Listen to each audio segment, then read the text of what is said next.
بسم اللہ الرحمن الرحیم الحمدللہ رب العالمین وصلی اللہ علی محمد وآلہ الطاہرین۔ موضوع گفتگو حرام معاملے یا حرام ڈیلنگ یا حرام خرید و فروخت، اور ہماری اس گفتگو کا عنوان ہے جعلی کرنسی کے ذریعے سے یا کھوٹے درہم اور دینار کے ذریعے سے یا ملاوٹ والے درہم و دینار کے ذریعے سے خرید و فروخت۔ اب کیونکہ فقہ میں یہ موضوع آتا ہے درہم و دینار کے عنوان سے، لہٰذا اس کا ہم نے ذکر کر دیا، لیکن آج کے دور میں کہا جا سکتا ہے جعلی کرنسی کے ذریعے سے، اور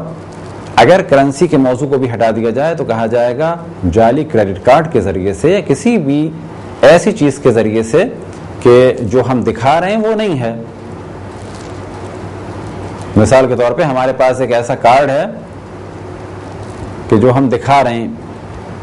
یا جعلی کریڈٹ کارڈ ہے، یا کسی کریڈٹ کارڈ کو ہم مس یوز کر رہے ہیں، تو ایسی تمام صورتوں میں خرید و فروخت جائز نہیں ہوگی۔ اگر کوئی جعلی کرنسی کا کام کرتا ہے، چاہے وہ جعلی کرنسی بیچے، یہ کام بھی حرام ہے، اور چاہے وہ جعلی کرنسی کے ذریعے سے کوئی چیز خریدے، یہ کام بھی حرام ہے، کیونکہ اس نے تو کوئی چیز خرید لی لیکن در حقیقت نقصان ہوا دکاندار کا۔ اب دکاندار جب اسے بیچنے جائے گا تو اس کے لیے بھی یہ کام حرام ہے کہ جعلی کرنسی دے۔ تو یہ ذہن میں رکھیں کہ اگر آپ کو کسی نے جعلی کرنسی دے دی تو آپ کے لیے جائز نہیں ہے کہ یہ جعلی کرنسی آپ کسی اور کو دیں اور اس کے بدلے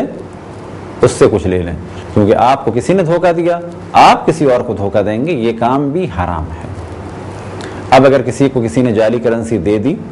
اور اس کے بدلے میں اس سے کچھ لے لیا